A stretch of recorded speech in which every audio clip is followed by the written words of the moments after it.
The scent of lemon and ammonia clung to her like a second skin, a chemical ghost that followed her from the marble floors of other people's lives back to her own cramped existence. Ilara Vance, at 22, was a curator of sterile perfection, a ghost who polished away the evidence of living.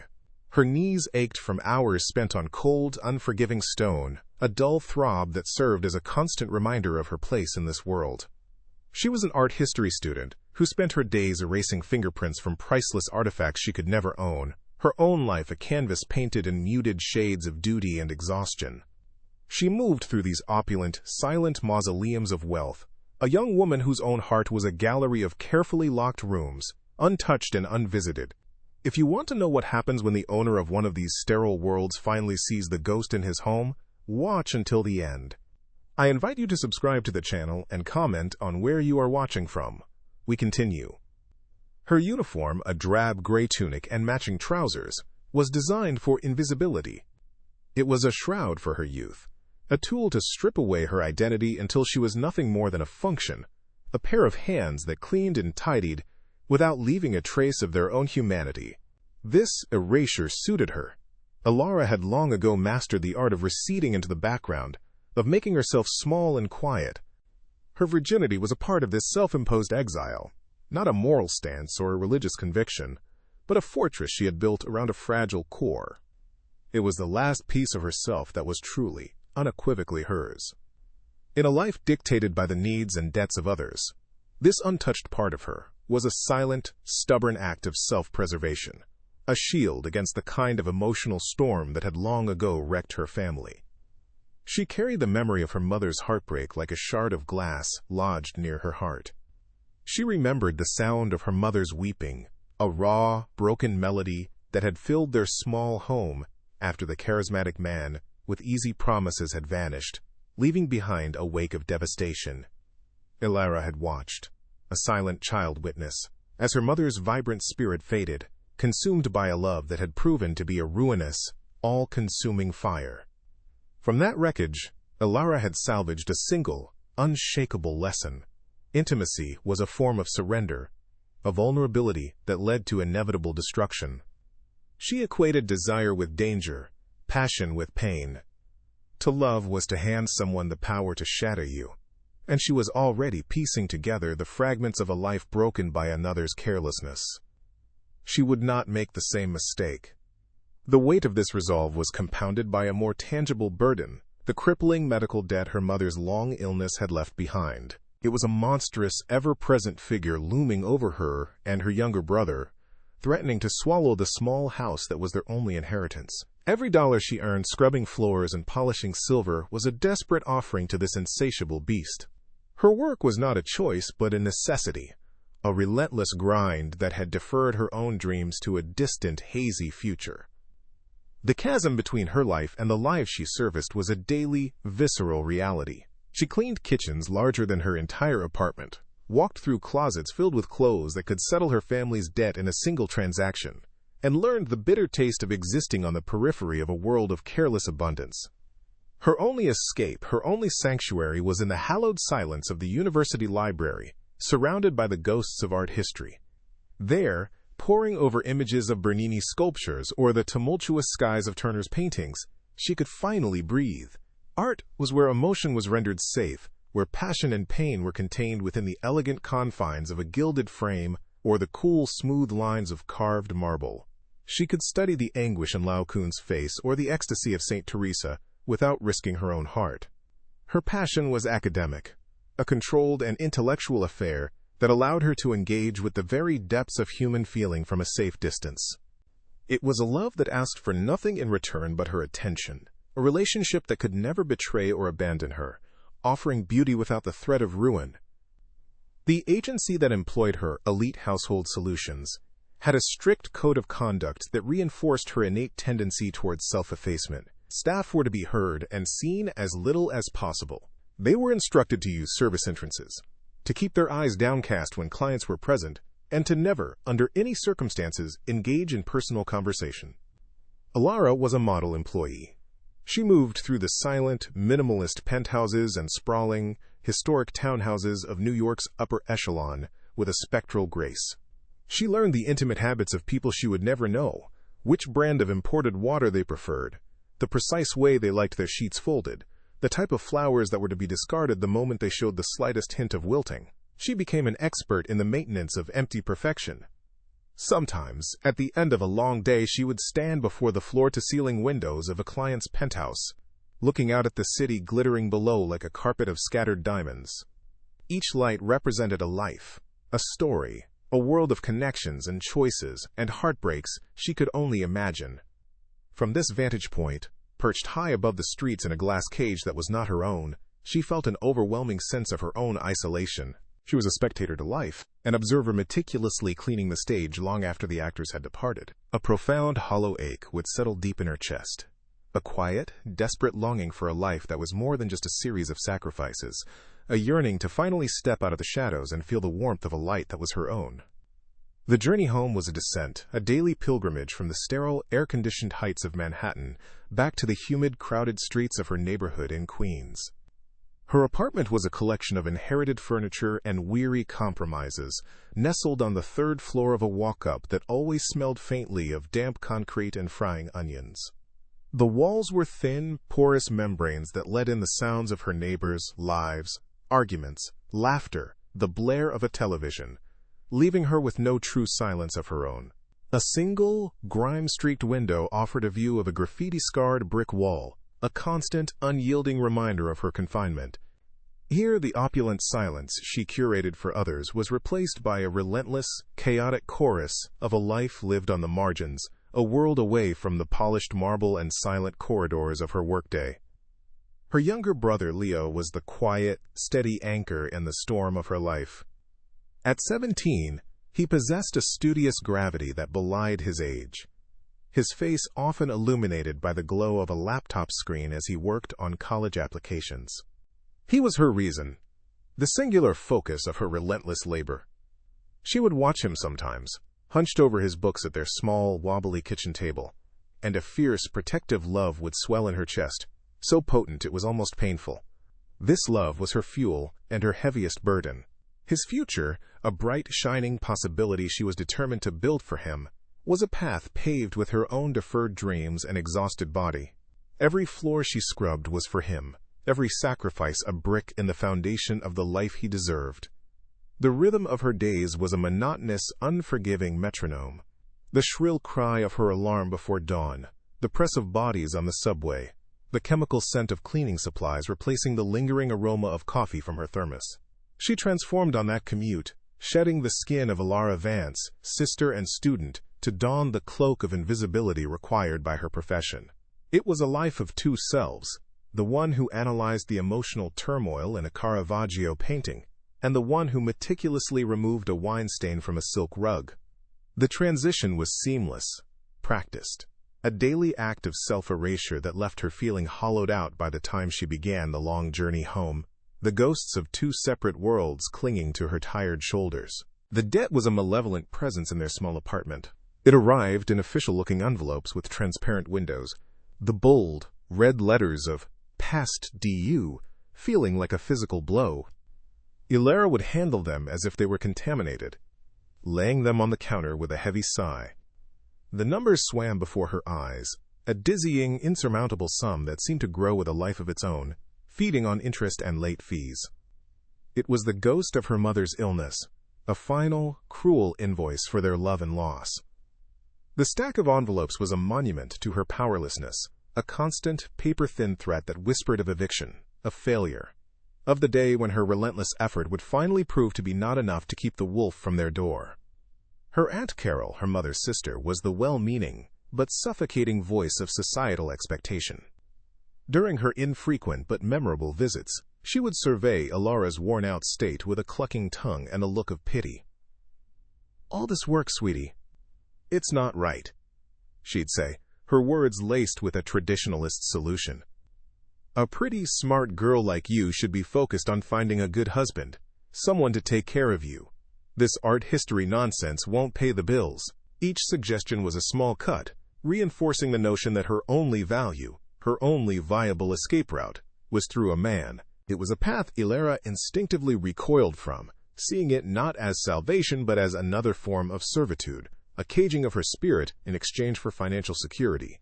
The pressure was not just external, it was a constant internal hum of guilt and obligation. She loved her family, but their vision for her life felt like a straitjacket. Conversations were minefields of unspoken expectations and gentle reproaches. They saw her university studies not as a passion, but as a youthful indulgence, an impractical detour from the serious business of survival. "When you're done with this school thing," her uncle once remarked, "you can get a real job with benefits." They couldn't comprehend that the world of art, of history and beauty, was the only place she felt truly alive, the only real world she craved. This fundamental disconnect left her feeling profoundly lonely, an exile even among those who claimed to love her most. She sought refuge in the hushed aisles of the university library, the scent of old paper and binding glue, a comforting balm to her frayed nerves. There, surrounded by the towering shelves of human history and creativity, the weight on her shoulders would ease. Tracing the lines of a Renaissance fresco in a heavy textbook was an act of quiet rebellion. It was a declaration that her mind, at least, was her own.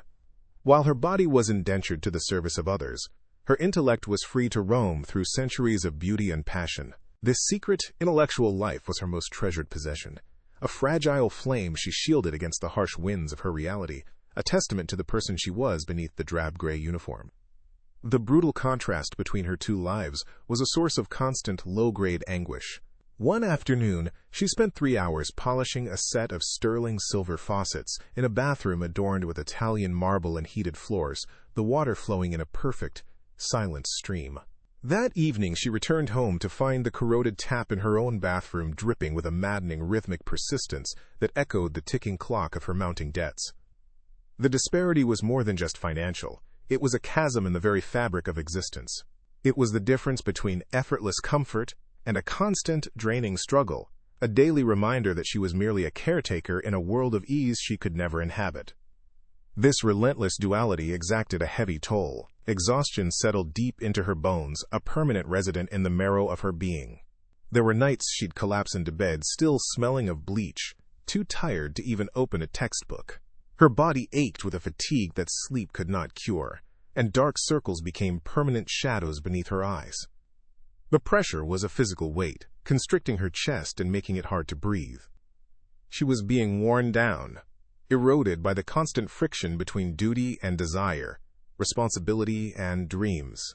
The vibrant, curious young woman within her was growing quieter, trapped beneath the accumulating layers of weariness and the suffocating demands of her oppressive reality. On a particularly bleak evening, staring at an eviction notice that had been slipped under their door, the despair was a cold, physical thing in her stomach. Leo was asleep, his breathing soft and even, blissfully unaware of the precipice on which they stood. The city lights, visible as a distant, indifferent glow from her window, seemed to mock her. She felt a tremor of fear so profound it almost buckled her knees. But then, something else rose through the panic. A cold, hard resolve. She would not let this break them. She would not fail him.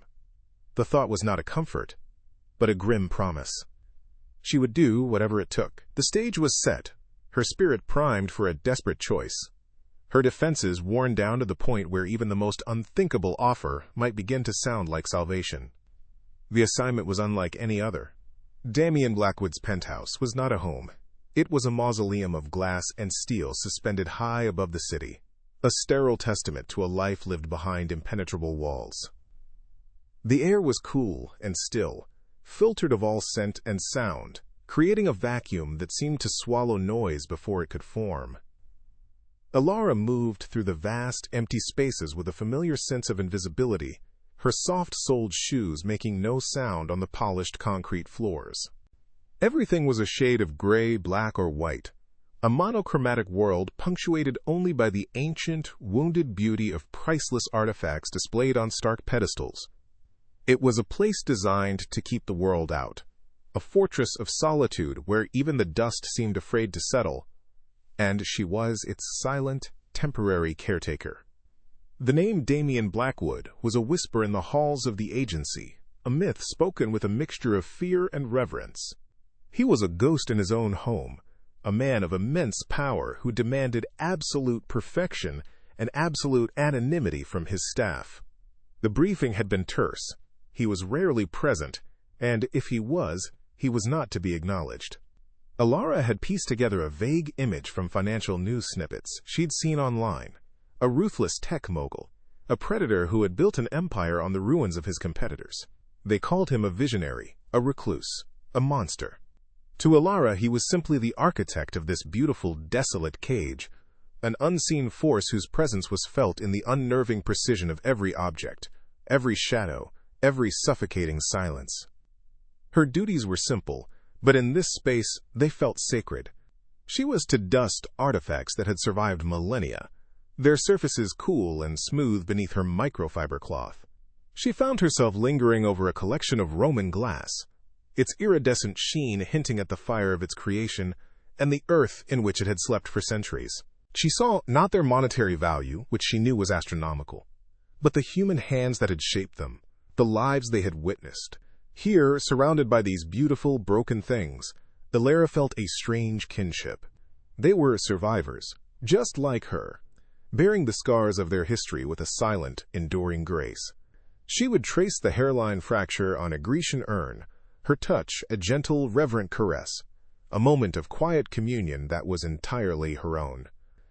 He appeared as if summoned from the shadows themselves. One moment, she was carefully polishing the glass case of a fragmented manuscript, her reflection a hazy gray ghost on its surface.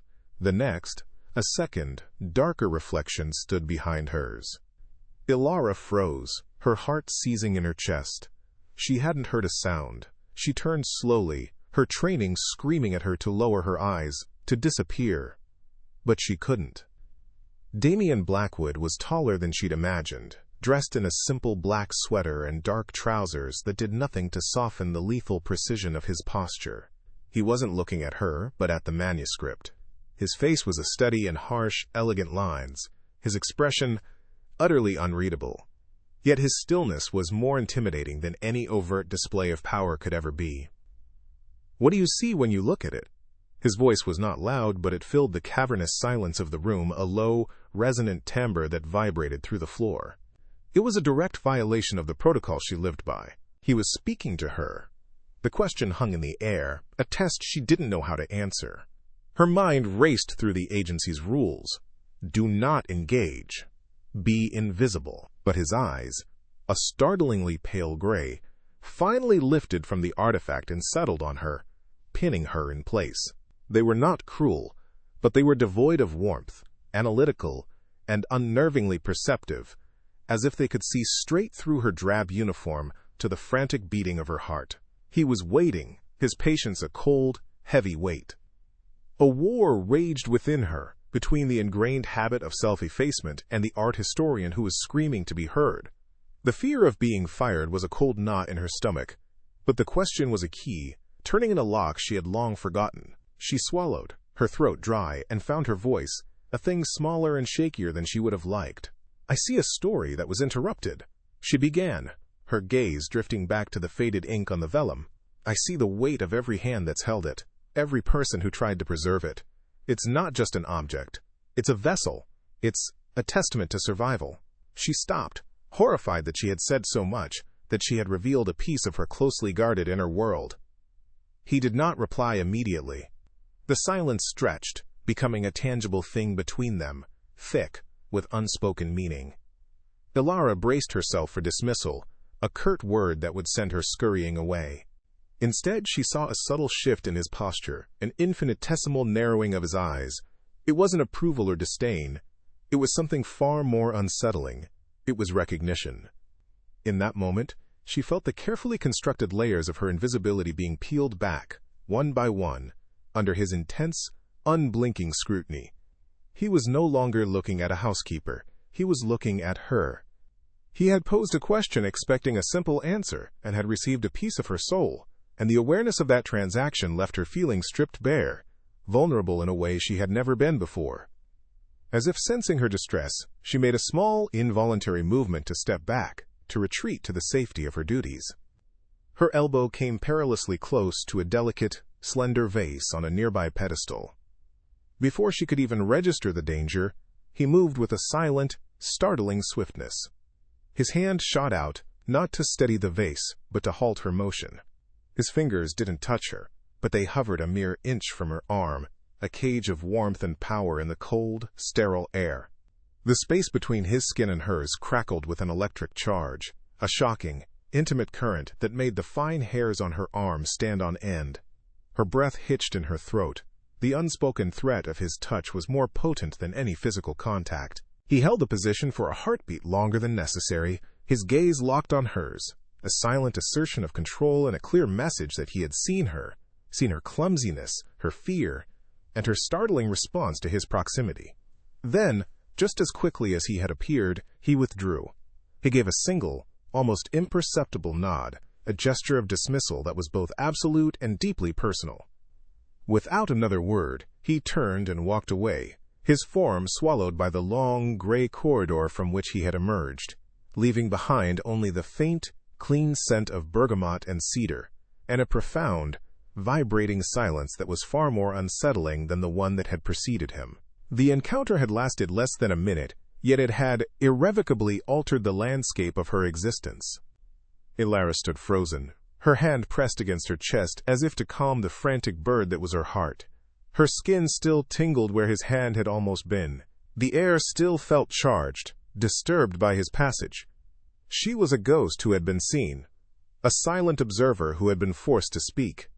The man was a predator, she knew it instinctively, but the fascination he ignited in her was a terrifying, undeniable force. He was the embodiment of the cold, dangerous world she had always feared, a world of power and control that could shatter a person without a second thought. And yet, for the first time in a very long time, she felt a flicker of something other than exhaustion and duty. It was a dangerous, thrilling spark of fear and desire. The days following their first encounter were steeped in a new and unsettling awareness. Ilara returned to the penthouse, but the silence was no longer a neutral void. It was charged, expectant, filled with the ghost of his presence. She moved through the vast rooms, feeling as though she were being perpetually watched, the fine hairs on her neck prickling with a constant, low-grade hum of anxiety. Her routine remained unchanged, the same methodical polishing, the same silent dusting, but her perception of the space had been irrevocably altered.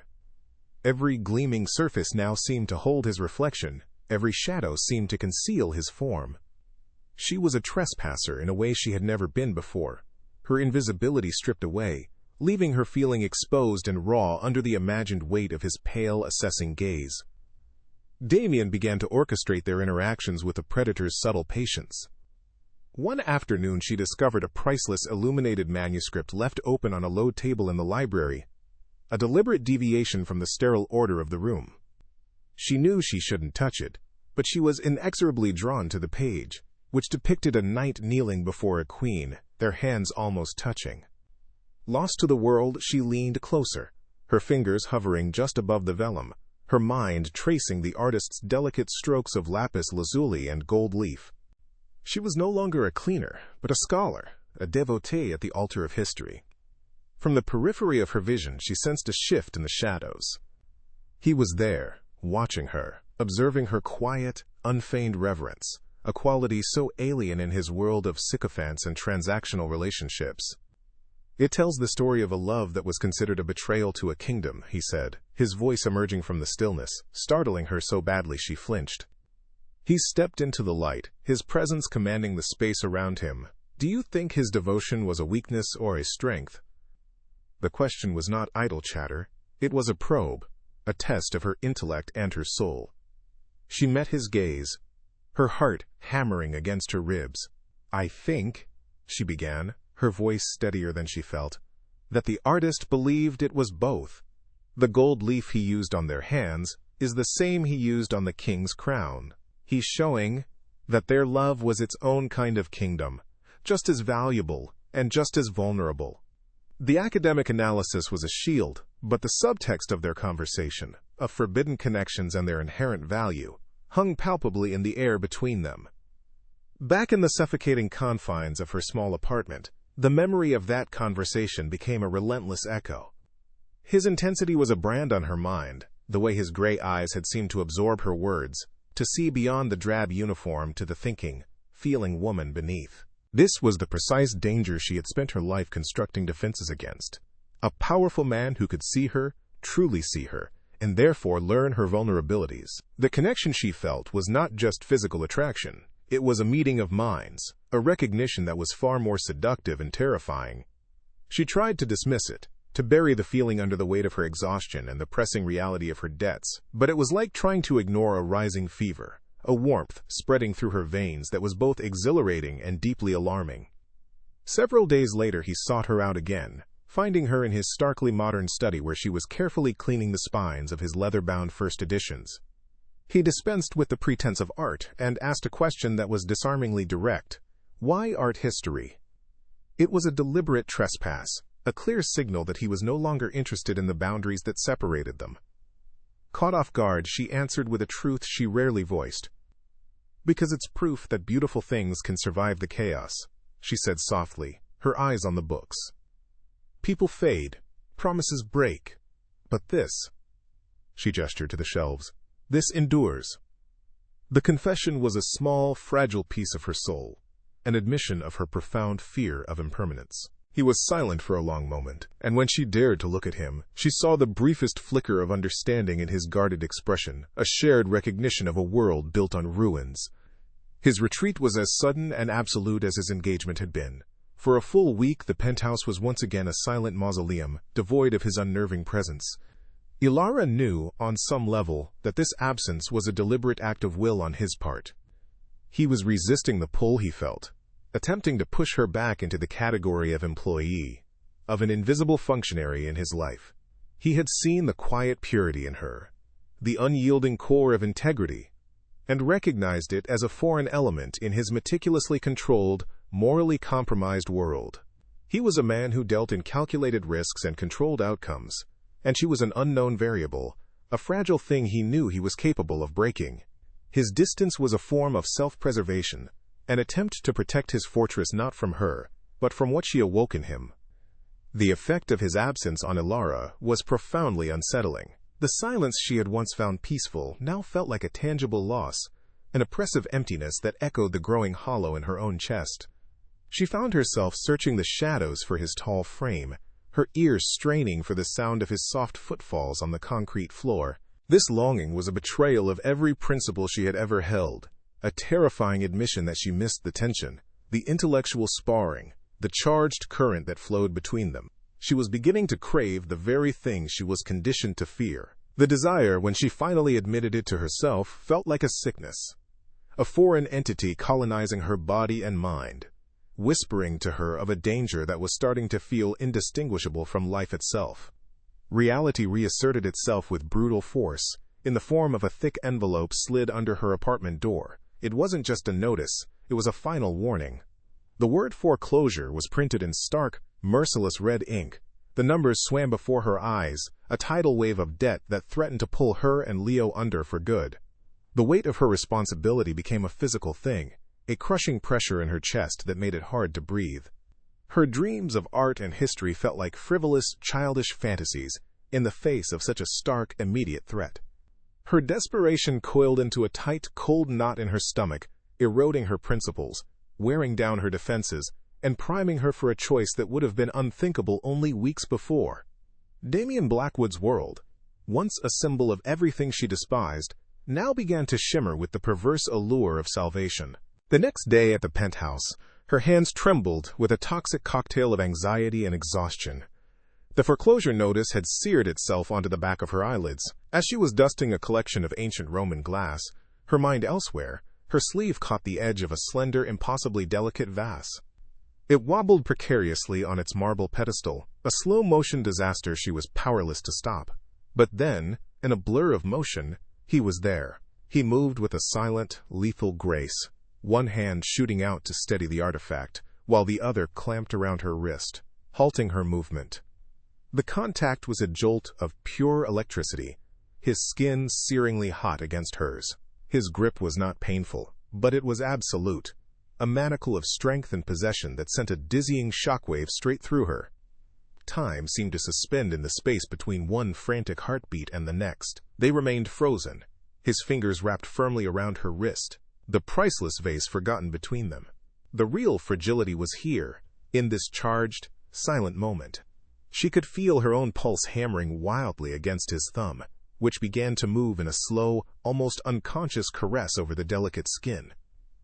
His eyes, darker than she had ever seen them, bored into hers, and for the first time, she saw the raw, undisguised conflict raging within him. It was a battle between his ironclad control and a possessive, primal instinct that he was losing. The air grew thick, heavy with the scent of his skin and the deafening roar of everything they refused to say. The touch was a transgression that had already changed everything.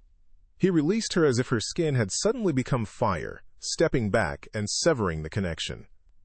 The cold, impenetrable mask of Damian Blackwood slammed back into place. "I know about your financial situation," he stated, his voice flat and devoid of emotion.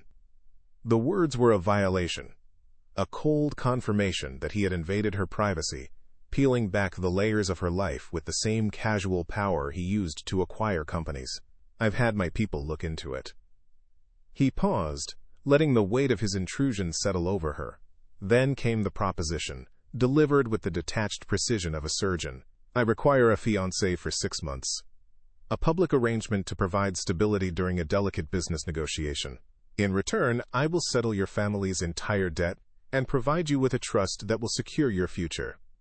The offer struck her with the force of a physical blow, curdling the terrifying attraction she felt into a bitter, burning humiliation. He didn't see a woman. He saw a commodity. He had assessed her desperation and put a price tag on it. All the nascent respect, the intellectual connection she had dared to feel, was revealed as a cruel illusion. A wave of indignant fury rose within her, hot and cleansing. "No," she said, her voice shaking but clear. "My answer is no." She turned to leave, to reclaim the last shred of her autonomy. "I am not for sale. My life is not one of your assets to be acquired and managed." It was a desperate, defiant stand, a final attempt to protect the one thing she had left that was unequivocally hers, herself. He did not raise his voice. He didn't need to. His power was in his stillness, in the predatory calm that preceded a strike. He followed her as she made for the exit, his long strides effortlessly closing the distance, until he had her cornered in the sterile gray hallway. He didn't lay a hand on her, but he used his larger frame to block her path, pinning her against the cold, unyielding wall with his sheer proximity. He leaned in, his face inches from hers, and the world shrank to the space between them. "In my world, Alara," he murmured, his voice a low, hypnotic vibration that resonated deep in her bones. "Everything and everyone has a price. I'm simply offering you the chance to name yours, instead of letting a world that doesn't care about you set it for you." His words were a blade of cold, irrefutable logic that sliced through her anger, exposing the raw, terrified heart of her dilemma. The world had set a price on her. It was the ever-growing sum on the foreclosure notice, the cost of her brother's future, the slow, grinding erosion of her own life. Damian was offering a different kind of transaction, one that would cost her her soul perhaps, but would save her family from ruin. Trapped between the cold concrete and the unyielding heat of his body, she felt her defiant resolve begin to fracture. The choice was no longer a simple one between right and wrong. It was a terrible, impossible decision between two different forms of annihilation: slow destruction by poverty, or swift surrender to a man who could own her completely. Her senses were in revolt, overloaded by his nearness. The crisp, clean scent of his shirt, the faint, masculine aroma of bergamot and cedar, the warmth radiating from his body in the cool air of the hallway. It was an invasion that was both terrifying and treacherously alluring. A deep, dormant part of her, a part she had starved and suppressed for years, stirred in response to his potent masculinity. She was acutely aware of the solid wall of his chest, so close she could feel the rhythm of his breathing, and of the hypnotic intensity in his pale eyes. This was the storm she had always known would destroy her, and she was standing in its very eye, feeling the irresistible, catastrophic pull of its power. Then, for a single unguarded moment, the mask of the ruthless billionaire slipped. As his gaze dropped to her lips, she saw something flicker in the depths of his eyes, not lust, but a profound, aching loneliness. She saw a man as trapped in his glass fortress as she was in her life of servitude. In that instant, he wasn't a predator and she wasn't prey. They were two broken, solitary souls recognizing the wounds in each other. "Your integrity," he whispered, the admission sounding like it was torn from him. "It's a liability in my world. But it's the only thing I've found that feels real." This unexpected crack in his emotional armor did more to sway her than any threat or promise of wealth. It offered the dangerous hope of a man worth saving beneath the monster. He stepped back then, the spell broken. The space he created felt like a physical void, cold and vast. He didn't press her for an answer, knowing he didn't have to. "Think about it," he said, his voice once again cool and controlled. "Think about your brother's future." He turned and walked away, leaving her trembling and leaning against the wall for support. The dilemma was no longer a moral abstraction. It was a visceral, agonizing choice, tearing her apart. Her duty to her family was at war with her instinct for self-preservation. But the memory of his touch, the echo of his whispered confession, and the terrifying, undeniable spark of her own desire had contaminated everything. To cede control might mean losing herself forever, but she was beginning to fear it was the only choice she had left.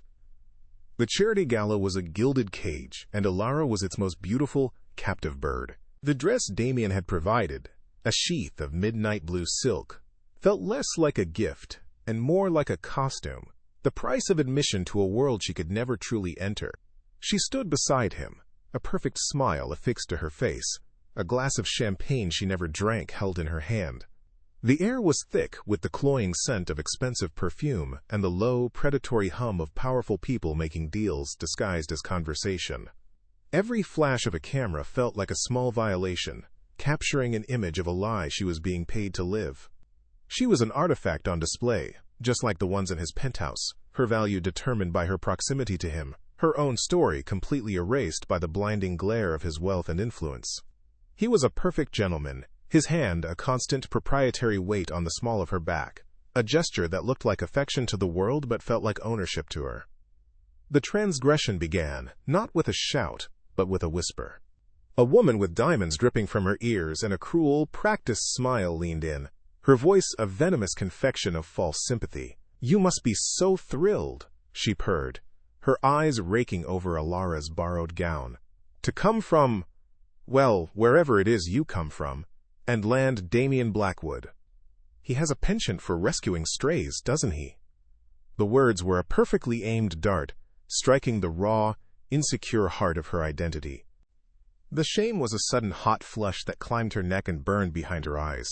She felt the smile on her face threaten to crack, the fragile facade of the adoring fiancé beginning to splinter under the weight of the woman's casual, brutal condescension. In that moment, she was not Alara Vance, future art historian. She was just a girl from Queens in a borrowed dress, an imposter whose fraudulence was painfully obvious to everyone. Damien's reaction was instantaneous and terrifyingly quiet. He didn't raise his voice or cause a scene, instead a chilling stillness descended upon him. His hand tightened on her back, a silent signal of possessive fury, and his pale eyes turned to the woman with an arctic coldness that made her polished smile falter. "I believe my fiancé and I were just leaving," he said, his voice a low, level blade of sound that cut through the surrounding chatter. He dismissed the woman with a look so utterly contemptuous that she physically recoiled, the color draining from her face. He then guided Alara away, his movement swift and economical, pulling her through the glittering crowd like a shield, protecting her from a world he had willingly thrown her into. His silence on the ride back to the penthouse was more damning than any apology, a heavy, suffocating blanket of unspoken emotions. The moment the penthouse doors slid shut behind them, the fragile dam of her composure broke. It was an act of pure, desperate rebellion. With trembling fingers, she tore the diamond necklace from her throat, the clasp biting into her skin. She let it fall to the polished concrete floor, where it landed with a clatter that echoed the shattering of her own spirit. She fled from the main living area, kicking off the painful, beautiful shoes as she went, seeking refuge on the windswept terrace that overlooked the indifferent, glittering city. The cold night air was a shock against her heated skin, a welcome punishment. She leaned against the glass balustrade, the borrowed silk of the dress feeling like a shroud. This was her transgression, not just fleeing the party, but rejecting the role, the costume, and the lie that had become her life, even if it was just for a moment. Damien found her there, a lone, dark silhouette against the sprawling tapestry of city lights. Her shoulders were shaking with silent, ragged sobs she could no longer contain. He didn't speak at first, simply stood in the doorway that led to the terrace, a shadow within a shadow. He watched her, and in his stillness Alara could feel the silent war raging within him. He was the architect of her pain, the very man who had placed her in that gilded cage, yet the sight of her genuine, unscripted grief was an indictment he could not ignore. The vast, sterile space of his home, usually a fortress of control, now felt like a stage for a tragedy he had authored. The sound of her weeping was a foreign, fragile thing in this world of steel and glass, and it seemed to chip away at the very foundations of his impenetrable defenses. He crossed the terrace in a few long, silent strides, the cool night air doing nothing to temper the heat that seemed to radiate from him. When he reached her, he didn't offer empty words of comfort. Instead, he did something so uncharacteristic, it stole the breath from her lungs. He reached out, his hand hesitant for a fraction of a second, and gently cupped her jaw, turning her face toward his. His thumb moved to brush away a tear that traced a path down her cheek, the touch shockingly gentle, a stark contrast to the ruthless power he embodied. In the dim light reflecting from the city below, his eyes were not cold or analytical. They were dark, turbulent pools of an emotion she couldn't name, a raw vulnerability that mirrored her own. It was the first time he had touched her without a motive, without an audience, and the intimacy of the gesture was more devastating than any command. "This world, it's a lie," he whispered, his voice rough, as if the words were being torn from a place deep inside him he kept locked away. "The people, the smiles, the praise, it's all hollow. It's all a transaction." His gaze held hers, intense and unwavering, demanding she see past the billionaire to the man. "But this," he continued, his thumb stroking her skin again, a gesture of profound, aching tenderness. "Your pain, your quiet, stubborn refusal to break completely. It's the only real thing I've felt in this house for years. It's the only thing that feels real in my entire life." The confession hung between them, a fragile, terrifying bridge built across the chasm of their circumstances. He was admitting his own profound loneliness, his own starvation for something authentic in a life built on artifice. In that moment, everything shifted. The anger, the humiliation, the feeling of being a pawn in his game, it all dissolved, replaced by a wave of staggering, heartbreaking empathy. She saw him then, not as her captor, but as a fellow prisoner, trapped in a much larger, more luxurious cage of his own making. Her carefully constructed walls, the ones she had spent a lifetime building to protect her heart from this very kind of man, crumbled into dust. This was her complete surrender, not to his power or his wealth, but to the wounded soul he had just laid bare. She raised a trembling hand and placed it over his on her cheek, a silent acceptance, an acknowledgement that his pain was as real as her own. The city lights blurred behind him as fresh tears welled in her eyes, but these were different. They were tears of recognition, of a shared, desolate humanity. He leaned in, his forehead resting against hers, and the world narrowed to the small, sacred space between them. The kiss was not a gentle exploration. It was a desperate, inevitable collision. It was the taste of her salty tears and his quiet desperation, a raw, frantic claiming that had nothing to do with their contract and everything to do with two lonely souls finding a fleeting, explosive solace. His other hand came up to tangle in her hair, pulling her closer, while her own hands clutched at the lapels of his jacket, as if he were the only solid thing in a collapsing world. It was a kiss of transgression, of shattering rules and burning bridges, a desperate, passionate act that annihilated the line between the man who had bought her and the woman who was beginning to save him. It was a raw, unfiltered expression of every unspoken word, every charged glance, every forbidden feeling that had simmered between them. When they finally broke apart, they were both breathless, the sound of their ragged breathing loud in the sudden, profound silence. The cold night air felt electric on their skin. He didn't let her go, keeping his hands tangled in her hair, his forehead still pressed against hers. He looked at her, truly looked at her, and the mask of Damien Blackwood was gone. In its place was a man stripped bare, his eyes filled with a terrifying mix of desire, fear, and a vulnerability so profound it made her heart ache. Their arrangement was a ruin, the carefully negotiated terms incinerated in the heat of that kiss. They were no longer employer and employee, billionaire and acquisition. They were a man and a woman who had just irrevocably crossed a line, standing together on the precipice of something far more dangerous and beautiful than either of them had ever imagined. The morning after was a study in silence. The air in the penthouse, once charged with a tense electric potential, was now heavy and stagnant, thick with the weight of their transgression.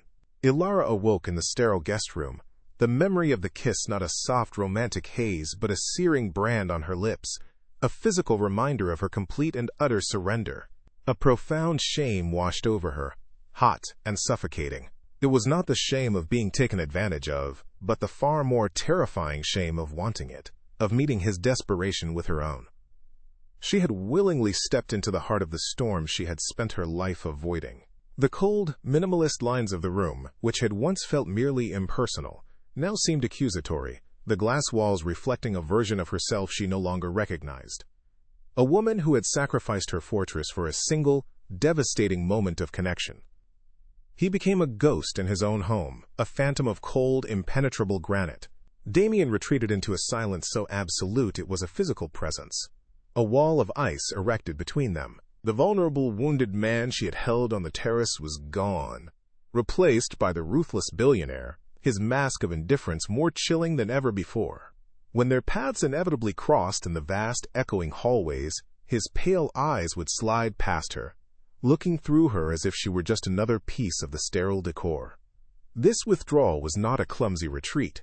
It was a calculated, brutal act of emotional amputation.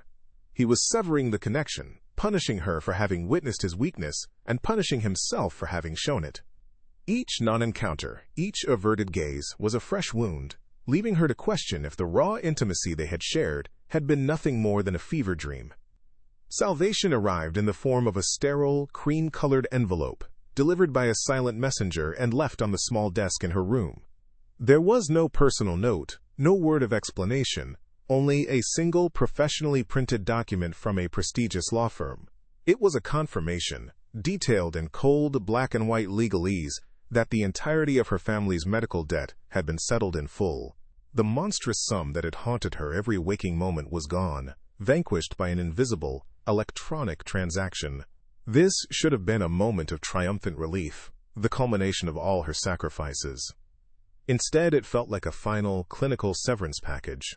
The kiss, her tears, his whispered confession. It had all been quantified, assigned a value, and paid for. The crushing weight of the debt was lifted, only to be replaced by the heavier, more insidious burden of a transaction that had cost her a piece of her soul. He finally summoned her, not to the intimacy of the terrace, but to the cold, impersonal expanse of his office. He stood with his back to her, staring out at the city skyline, a king surveying his domain. "The terms of our agreement have been fulfilled," he stated, his voice flat and devoid of any emotion she recognized. It was the voice of Damien Blackwood, CEO, not the man whose forehead had rested against hers. "The threat to my company has been neutralized. The need for a public distraction has passed." He turned then, but his eyes were shuttered, revealing nothing. "Your services," he continued, the word, services, landing like a physical blow, "are no longer required. My financial team has made the final arrangements." Every word was a meticulously chosen instrument of dismissal, designed to reduce their entire complex, passionate, and painful entanglement back to the simple, sterile lines of a business contract. He was erasing her, erasing them, with ruthless efficiency. The departure was a slow, surreal walk through a life that was no longer hers. Ilara packed her few belongings into a small bag, her hands moving with a numb, mechanical precision. The drab gray uniform she had arrived in lay folded at the bottom, a relic from a former existence. a skin she had shed only to be forced back into. As she walked through the silent, cavernous rooms for the last time, the priceless artifacts she had once tended with such reverence seemed to mock her, their ancient, broken beauty a reflection of her own shattered state. They were survivors of centuries, while she felt she had barely survived a few weeks. At the main entrance, the doorman, who had been instructed to greet her with a deferential nod, now simply held the door open, his eyes fixed on a point just over her shoulder. She stepped out onto the bustling Manhattan street, no longer a gilded captive, but a quiet exile, the freedom she had once craved, tasting like bitter ash in her mouth. Returning to her small apartment in Queens felt like waking from a strange, vivid, and deeply disturbing dream. The familiar sounds of her neighborhood, the distant wail of a siren, the murmur of her neighbors, television through the thin walls, were a jarring contrast to the tomb-like silence of the penthouse. The oppressive weight of the foreclosure notices was gone, but the space felt emptier, haunted by the ghost of the price she had paid. She tried to explain her sudden reappearance to Leo, fabricating a story about the job ending unexpectedly. He accepted it with his usual quietude, but she saw the questions in his eyes. He saw the profound change in her, a new weariness that had settled deep in her bones, a sorrow that was darker and more complex than the simple fatigue she had always carried. She had saved their home, secured his future, but in the process, she had become a stranger to herself. In the solitude of her nights, the carefully constructed walls of her denial crumbled. The darkness was a canvas onto which her mind projected every detail of her time with Damien with torturous clarity. She was consumed by a tidal wave of guilt, a feeling so potent it made her physically ill. She had betrayed her mother's memory, succumbing to the exact kind of powerful, intoxicating man who had left her mother in ruins. She had betrayed her own fiercely held principles, selling her autonomy for financial security. But a more insidious feeling coiled beneath the guilt, a profound, undeniable sense of loss. She missed him. She missed the charged silence, the intellectual challenges, the terrifying, exhilarating feeling of being truly seen by another person. This longing was the ultimate betrayal, a testament to a connection that had taken root in the most toxic soil, and its persistence felt like a sickness of the soul. One afternoon, seeking refuge from her own thoughts, she opened an old art history textbook. Her eyes fell upon a plate depicting Artemisia Gentileschi's Judith slaying Holofernes. She stared at the raw, focused fury on Judith's face, the unyielding strength in her arms as she committed a necessary violent act. Something inside Ilara shifted, a quiet but seismic change. The shame and heartbreak that had paralyzed her began to transmute into a different form of energy, a cold, clear, and focused anger. She was not merely a passive victim in his grand design. She had made a choice, a desperate and compromised choice, but it had been hers to make. He had used her vulnerability, but she, in turn, had pierced his armor, forcing him to confront the desolate emptiness of his own existence. This realization did not erase the pain, but it ignited a small, resilient spark of agency in the wreckage of her heart. High above the city, in his sterile glass fortress, Damien Blackwood discovered that silence could be a deafening torment. He had surgically removed Ilara from his life, believing it was the only way to restore the meticulous order upon which his sanity depended.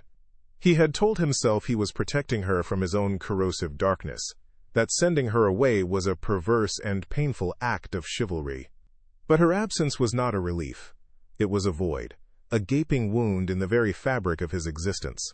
The penthouse, once his sanctuary of control, now felt like a vast empty mausoleum. He would find himself standing on the terrace, the cold wind whipping around him, his gaze fixed on the spot where he had kissed her, the memory, a phantom limb that ached with an unbearable reality. The act of saving her had plunged him into a solitude so absolute it felt like the prelude to his own annihilation. She enrolled in her final semester, using the money from Damien's trust, a bitter but necessary tool, to secure her path forward. Ilara threw herself into her studies with a ferocity that surprised even herself. She was no longer the timid girl who hid in the library, observing passion from a safe distance. She had been consumed by it, burned by it, and had somehow emerged from the flames, scarred but whole. She carried him with her, a permanent ghost in her heart. She saw his torment in the shadowed faces of Caravaggio's saints, and his profound loneliness in the stark, isolated architecture of Hopper's paintings. Their story felt like the fragmented manuscript in his collection, a beautiful, tragic narrative interrupted mid-sentence. The fear that she had destroyed everything was slowly being replaced by a quiet, unshakable resolve. Her life was no longer a canvas painted in muted shades. It was a story of survival, and she was finally ready to write the next chapter herself. If you've been moved by Ilara's journey of loss and newfound strength, I invite you to subscribe, like, and share this story, and comment below on what you hope happens next. 6 months later, the city was no longer a landscape of threats and obligations, but a map of possibilities. Ilara walked its streets with a newfound purpose, her shoulders no longer bowed by the weight of debt, but squared with the quiet confidence of a survivor. The money from Damien's trust, a fund she accessed with a persistent, lingering ache of ambiguity, had become a tool not of salvation, but of liberation. It allowed her to complete her final year of university without the soul-crushing grind of her former job, to dedicate her waking hours not to erasing herself, but to building a future. She was an intern at a small, avant-garde gallery in Chelsea, a world of white walls and challenging ideas where her voice, once a timid whisper, was beginning to find its register. The memory of Damien was a scar that had settled deep beneath her skin, no longer a searing open wound, but a permanent part of her topography, a reminder of the fire she had walked through to be reborn. The culmination of her studies was a student-curated exhibition, a small but significant project that had become her entire focus. She had titled it, Fragments, the Aesthetics of Survival, a theme born from the deepest recesses of her own experience. Her curator's statement spoke of the beauty and imperfection, of how the history of an object, or a person, is written not in its pristine condition, but in its cracks, its repairs, its missing pieces. She wrote about the Japanese art of kintsugi, where broken pottery is mended with gold, celebrating the damage as part of its story. It was an academic thesis, but every word was infused with the memory of Damien's collection, of his beautiful, broken things, and of the two of them, two fractured souls, who had recognized the damage in each other in the sterile silence of a glass penthouse high above the world. It was her way of making sense of the wreckage. A week before the opening, an unexpected and unusual offer came through the gallery's director, a private collector, who wished to remain completely anonymous, had offered to loan a significant piece for her exhibition after reading her curatorial proposal online. The provenance was impeccable, the insurance paperwork handled by a top-tier firm, but the owner's name was redacted, replaced by a numbered corporation. Ilara was hesitant, wary of the strings that always came attached to such generosity, but her curiosity won. When the specialized art handlers opened the climate-controlled crate, the air left her lungs in a single, silent gasp. Lying on a bed of dark velvet was the fragmented medieval manuscript, the vellum pages glowing softly under the gallery lights. It was the piece that had begun their first true conversation, the silent witness to the moment he first truly saw her. There was no note, no message, only the object itself, an emissary sent across a vast expanse of silence and pain. This was not a gift of ownership. It was a loan of profound trust. It was Damien's voice, speaking to her in the only language he knew she would understand, the language of art, of history, of survival. He was not trying to buy his way back into her life. He was acknowledging hers. He was placing a piece of his own heavily guarded world into her hands, not as a billionaire commanding an asset, but as a collector submitting to a curator's vision. In this single, silent gesture, the power dynamic that had defined their relationship was irrevocably inverted. She was the expert now, the guardian of the story. He was giving her back a piece of their shared history, allowing her to frame it, to interpret it, to give it meaning on her own terms. On the opening night, the small gallery was filled with a warm, buzzing energy. Friends, professors, and art lovers drifted through the space, their murmurs of appreciation, a soothing balm on Ilara's nervous heart. She stood near the glass case that held the manuscript, explaining its delicate illumination to an elderly couple, her voice clear and steady. As she spoke, she felt a familiar prickling on the back of her neck, a sudden shift in the room's atmosphere. She let her gaze drift toward the entrance and saw him. He was standing in the shadows just beyond the main throng of people, partially obscured by a column, a ghost at the feast. He wasn't wearing one of his severe, tailored suits, but a simple, dark sweater that made him look younger and somehow more solitary. His pale eyes found hers across the crowded room, and the world seemed to fall away, leaving only the two of them suspended in a silent, charged moment of recognition. He made no move to approach, no gesture to speak. He simply watched her for a long, breathless moment, his expression unreadable, but for the profound, aching loneliness in his eyes. He saw her not as a cleaner in a gray uniform, not as a purchased fiancée in a borrowed dress, but as herself, Elara Vance, curator, scholar, a woman standing proudly in the center of a world she had built from the fragments of her past. Then, he gave a single, almost imperceptible nod. It was not the gesture of dismissal she remembered from his penthouse. It was a quiet, solemn acknowledgement of her strength, her vision, her survival. It was an apology, a concession, and a farewell, all in one. And then, as silently as he had appeared, he turned and melted back into the city night. She was left with the warmth of the gallery lights on her face, and the unshakable certainty that their story, interrupted and fragmented, was not an ending, but the beautiful, broken beginning of her own. If her journey to reclaim her own story has touched you, I invite you to subscribe to the channel, share this with someone who might need it, and comment with your own story of survival.